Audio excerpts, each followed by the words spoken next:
Bueno, pues aquí estamos, después de dos graves incendios que arrasaron Galicia, y en este caso dentro de la provincia de Pontevedra.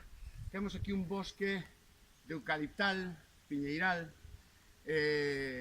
bueno, pues que está totalmente arrasado por o lume. Como aguantan estas especies ao mesmo tempo que son as primeiras matas de bosque que empezan a arder, debido a que son especies pirófilas, amantes del fuego, das súas cinzas resurden outra vez estas especies, ¿no? Tanto o piñeiro como o eucalipto. E como está totalmente abrasado, como o lume chega ata el e o abrasa, sobre todo ata as cotas medias, pero a calor é tanta que, bueno, pois tamén churrusca bastante a súa follaxe.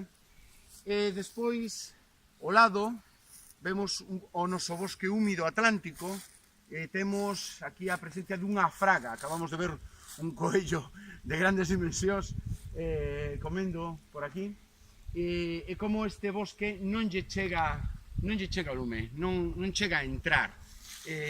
Vais un regato polo medio del. É un bosque autóctono, unha fraga, como xa dixen, un bosque atlántico, húmido, e aquí consérvase moi ben todos os seres vivos que perviven nel. Crea outro clima, outra atmósfera máis húmeda, a pesar daqueles días de tanta sequía, que seguramente non baixaba este regato, pero como aquí se contén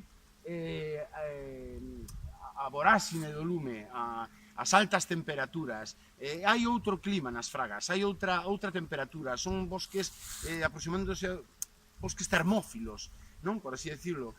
E bueno, esa rodeando a fraga, pois están o bosque mixto, crecen algúns carballos, pero son churrascados rapidamente polo lume, pero basicamente é todo eucaliptal, algún piñeiro. Estes, pois sí, non son capaces de contelo, e aquí o lume sube e baixa con moitísima forza, con moitísima violencia. E é o que quero explicarvos, como cabe destacar o bosque noso, termófilo, húmido, aguanta lume, non chega a el, o bosque eucaliptal, con un chan bastante máis empobrecido, como é arrasado polas lapas, quedando totalmente calcinado.